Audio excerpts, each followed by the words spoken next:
Welcome back to our Peace Through Strength podcast, brought to you by the American Security Council Foundation. My name is Tracy Steele, and with me today is Laurence Sanford, Senior Analyst at the American Security Council Foundation. Welcome back, Larry. Thank you. Today we're going to briefly discuss the Houthis and the Red Sea shipping lanes. But before we do, I want to tell you you can get all of Larry's articles and much more on our website at www.ascf.us. And please be sure to sign up for our newsletter. And if you'd like, we certainly would love for you to donate so that we can help other Americans learn about Peace Through Strength strategies and more national security topics. So Larry, in your latest article, you have pointed out that the Houthis have declared war on the U.S. So what does that mean? Well, it means that they're responding to American military actions against their country. Well, I shouldn't say country because the Houthis do not control a country. They control a portion of Yemen, the northern part of Yemen. But what they're doing, of course, is they're firing missiles and drones against worldwide shipping. And the excuse they're using to fire these missiles and interrupt worldwide shipping is the Gaza October 7th atrocities committed by Hamas against the Israelis. And of course, being fellow Muslims, they're blaming the Jews for responding to the genocide that was committed against them. So thereafter, their slogan sort of sums it up. It's God is great, Allahu Akbar, death to America, death to Israel, curse the Jews, and Islam, victory for Islam. So that sort of sums up their motto. So the U.S., back in Trump's first term, designated them a terrorist group because they've waged this war within Yemen for 20-odd years or so. And they're fighting against the central government of Yemen, which is Sunni Muslims. The Houthis are Shia Muslims.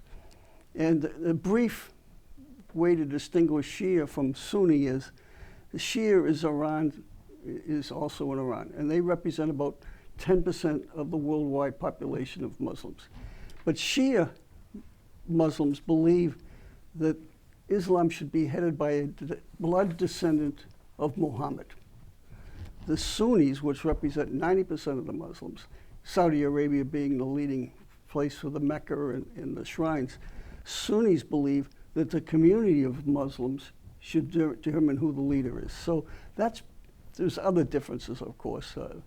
Shia Islam believes that the Mahdi will return one of these days and after a catastrophe. So in a way, Shias sort of welcome catastrophe because they say, gee, the Mahdi will return sooner. But anyhow, that's the main difference, is the belief in the succession issue. And so the Shi'iah Houthis have been fighting against the central government in Yemen and winning with the backing of Iran. So Iran is the snake with many heads. They supported Hezbollah, they support Hezbollah, they support Hamas. And so they're out there trying to spread the word of Islam dominance.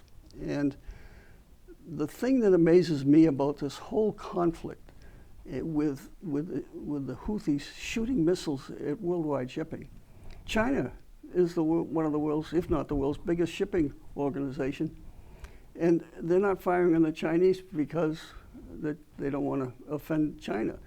And yet it's affecting China indirectly because a lot of their products are on those ships that are being deterred from traveling. The Europeans aren't doing anything, and they're being affected far more than the United States. 10%, 12% of all the world trade goes through the Suez Canal. Traffic into the Suez Canal is dried up basically because no commercial ships want to go through the Red Sea. They get shot on, sunk, a couple of ships have been sunk. So they're diverting around South Africa, which adds weeks to the trip. It adds $1 million in fuel costs and ties up containers. So it's a whole bloody mess. Europe's not doing anything about it. Egypt, which the Suez Canal is their major source of foreign income, is drying up, and they're not doing anything about it. Then they're Sunni Muslims. Saudi Arabia isn't doing anything about it, and they're right in their own backyard. And the Saudis were assisting the central government of Yemen, fellow Sunnis, and the Biden administration put the squeeze on them to stop supporting them. Further added to the fact that Saudi support generated some missile attacks on the refineries from the Houthis. So Saudi said, geez, maybe we're not going to do this. We don't want to have our refineries blown up by missiles. But to me, and so we send, the Saudis, of course, billions of dollars in military aid. To me, the big one is Egypt, why they're not doing more. And the answer is, the quick answer is, they don't want to be seen on the side of helping Israel.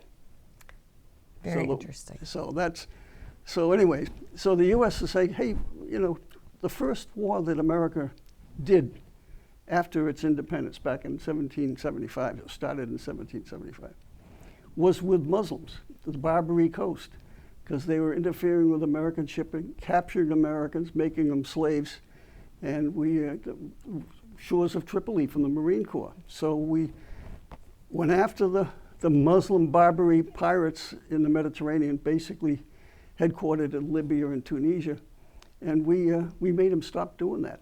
That was why the USS Constitution was built and all these other ships. We're not going to put up with this. And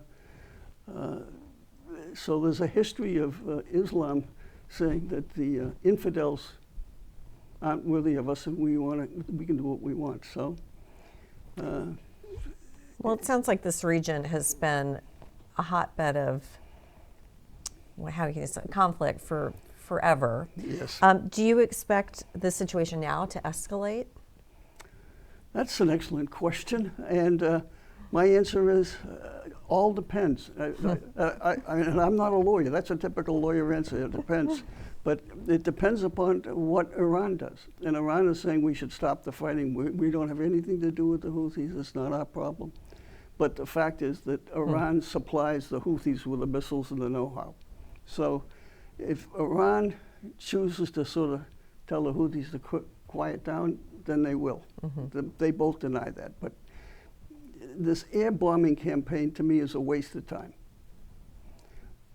I'm a Vietnam veteran. I was in the Gulf of Tonkin when we had Rolling Thunder operations, and I was on a destroyer that was involved with carrier task force operations, and day and night carriers. There were sometimes 2 or 3 carriers operating off of Vietnam, and we dropped more bombs in Vietnam than we did in World War II. And how did that go? Not so good. Right. Bombs don't do it. You need troops on the ground. And I'm not advocating for Americans to be on the ground, but we can support the local Yemen government more. We can encourage the Saudis to represent and help the local government, and we can have Egypt get involved. So you're thinking diplomatic strategies would be better right now than any kind of military. We need alliances. We had alliances in World War II. We had alliances in Vietnam, but you can't just let them continue to do this. And again, using the analogy of Vietnam, we bombed and we bombed and we bombed, but we didn't bomb the ships in the harbor of Haiphong. So China and Russia and all the third world countries supporting North Vietnam continued to bring in the supplies, and we kept on bombing the supplies. The ships kept on. It was only at the very end of American participation that we start doing something in the harbor. So my recommended course of action is not only we can do the bombing to take out the missile sites, I suppose that does some good, but you got to close the harbor. You got to close the ports. You got to say all ships in the harbors of Yemen-controlled, Houthi-controlled Yemen will be bombed in 1 week. Get out, because we're not going to let it continue. And of course, the downside to that, Tracy, is, but the people will starve. The people will go hungry without water and medicines and so forth. So be it. Either you win the thing or you get the heck out and let them tie up the worldwide shipping. Well, that is definitely insightful. So being a Navy veteran, and thank you for your service, You're welcome. What does this whole conflict reveal about our current, the state of our naval strength, especially in that region? Well, the Navy is stretched so thin. I mean, back in the day, the Navy was much bigger. We could have 2 or 3 carriers off the coast of Vietnam. We don't have the carriers. We have 1 carrier off the coast. And in this day and age, it's really dangerous in the Navy. I'm not a big advocate of aircraft carriers. I think in this day and age of missiles, one of these days they'll get through. And you got 6,000 or 7,000 Americans on 1 ship. And that ship represents $13 or $14 billion in material cost, let alone the surrounding task force. Usually there's 2 or 3 destroyers around, supply ship. So a carrier task force, you're looking at $20 billion, 10,000, 12,000 men and women of the American Navy. And missiles will take them out. I mean, we saw the missiles start to take out the navies in the Falkland War back in the 80s, the French missiles with Argentina and Britain fighting. And then we saw what the missiles and the drones are doing in the Ukraine. Basically, the Ukrainians with no navy have driven the Russian Navy out of the Black Fleet, the Black Sea, at least as far as getting supplies out of the Ukraine and the wheat and so forth. So missiles have changed everything. And the surface fleet, to me, is very vulnerable. I know we have defenses on the things for drones and missiles coming in, but if you've got 100 missiles coming at you at once, I see no way you're going to stop them all. All it takes is 1 or 2. Yes. Yeah, so it's scary. Yeah, that's some great points. And yeah, we would hate to see anything like that happen. Yeah. So within the next 6 months, if the situation does not improve in that area, what happens? What's our strategy? What's our best strategy for our national defense and also for preserving or getting to a peaceful resolution? Well, that's a great segue into the motto of American Security Council, namely peace through strength. We have to build up our military. And also we have to work with allies. We have to find people who are willing to work with us. We just can't do it isolated because the world will come down on you. The UN, the UN's not a fan of ours. So we got to work with our allies. So Egypt, gee, we're sending you $1.5 billion a year worth of military equipment. How come you're not helping us out? Saudi Arabia, how about helping us out? So I think we have to do a better job of working with our allies, or supposed allies, and we just got to keep on putting the squeeze play on Iran and anybody else that's supporting the Houthis. I mean, the United nations should be condemning this. Why isn't the world in an uproar over the freedom of seas? I mean, the freedom of seas affects everybody. So really applying maximum pressure on Iran. Yeah, but the whole quit funding. But the whole issue, of course, is Israel. The issue is Israel, and the United States should do everything it can to maintain the viability of Israel and supply them with all the arms they need. And so Jew hatred is a thing that goes back a long time, and it's in the Quran. So we're getting back to the whole Shi'iah Sunni Islam. Islam is against Jews. They curse the Jews. They call them descendants of dogs and pigs and whatever. And their goal of Islam is world domination. And in order to achieve that, they have to take out the United States. So Iran's motto is death to America. The Houthis' motto is death to America. Iran's motto is death to Israel. The Houthis said the same. America's the great Satan. Israel's the little Satan. They're all on the same page, and so they go after Israel, but they're really going after Western civilization, which is basically the United States in today's world. So, well, you've definitely reinforced the fact that our peace through strength strategy is important in the way to go for the U.S. national security as well as the world. So thank you, Larry. Thank you Appreciate very much, all your Tracy. insight as usual.